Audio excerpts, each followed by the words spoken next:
है आप सभी का देश और दुनिया की खबरों में। चलिए आज की प्रमुख हेडलाइंस पर सबसे पहले एक नजर डालते हैं। चुनाव आयोग का बड़ा फैसला, सभी मतदान केंद्रों पर लगेगा सीसीटीवी कैमरा।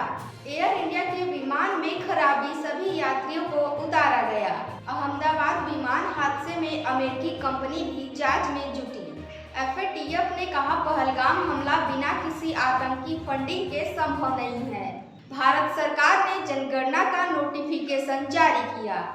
मध्य प्रदेश में राजनाथ सिंह का हेलीकॉप्टर खराब। ट्रंप की चेतावनी, ईरान तेहरान खाली करे। इजराइल ने फिर किया ईरान पर एयर स्ट्राइक। यूपी के 54 जिलों में आंधी बारिश का अलर्ट। G7 मीटिंग में इजराइल और ईरान के मुद्दे पर हो सकती है बात। दिन भर की खबरों में आप सभी का एक बार फिर स्वागत है। खबरों में आगे बढ़ने से पहले आप सभी से रिक्वेस्ट है, अगर आप हमारे चैनल पर पहली बार आए हैं तो सब्सक्राइब करें और अगर फेसबुक पर देख रहे हैं तो फॉलो करें। चलिए खबरों को विस्तार से जानते हैं।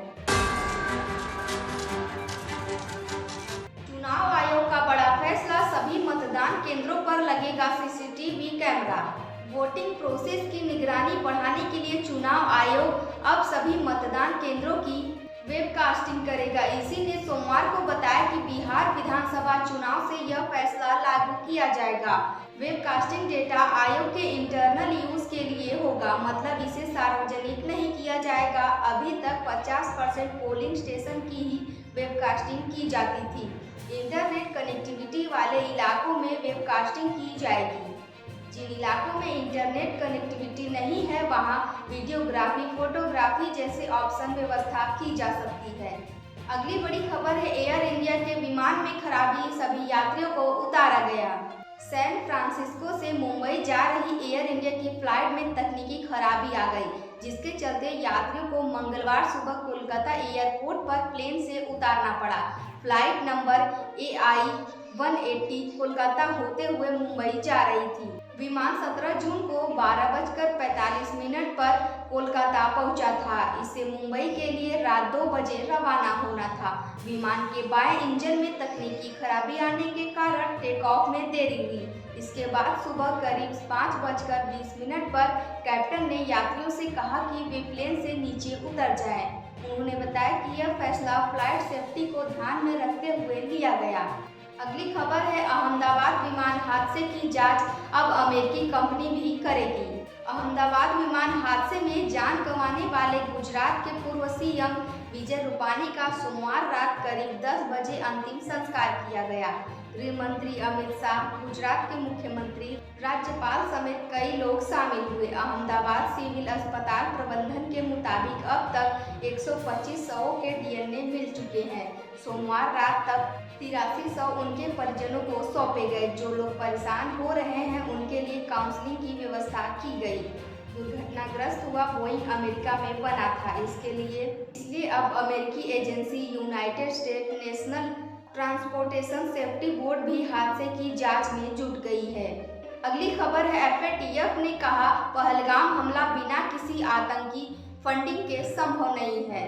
अमेरिकी फंडिंग की निगरानी करने वाली संस्था फाइनेंशियल एक्शन टास्क फोर्स ने सोमवार को कहा कि पहलगाम हमला आतंक फैलाने वालों के समर्थन के बिना नहीं किया जा सकता।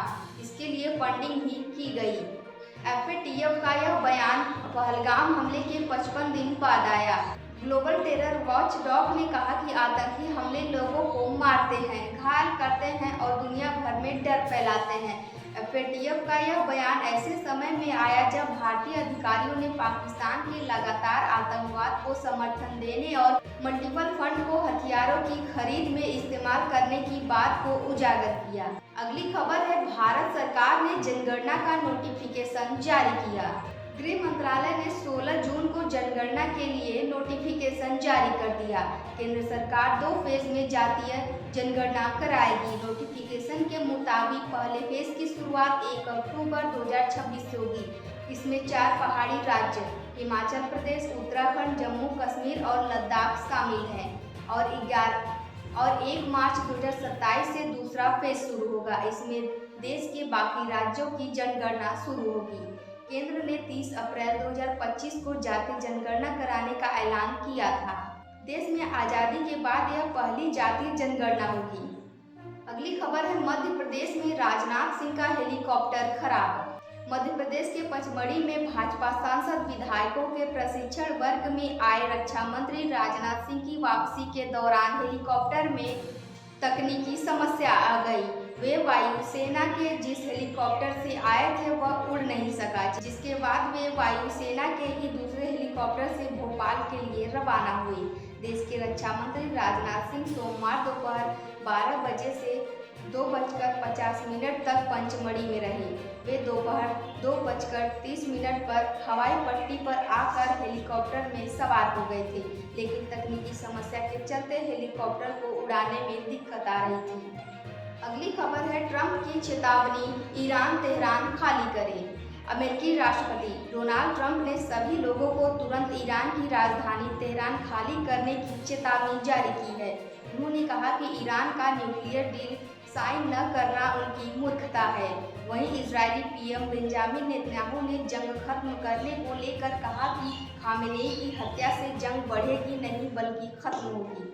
वहीं इजरायली हमलों में अब तक 224 ईरानी मारे जा चुके हैं, जबकि 1481 लोग घायल हुए हैं।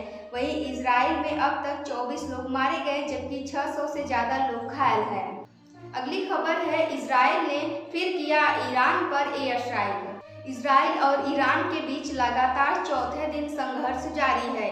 इजराइल ने सोमवार शाम सेंट्रल ईरान पर फिर से एयर स्ट्राइक की। इजराइल एयरफोर्स ने ईरानी की राजधानी तेहरान में national TV news channel Islamic Republic of Iran broadcasting की बिल्डिंग पर बम गिराए। घटना के समय TV anchor live show host कर रही थी। वह बम धमाके में बार-बार बच गई।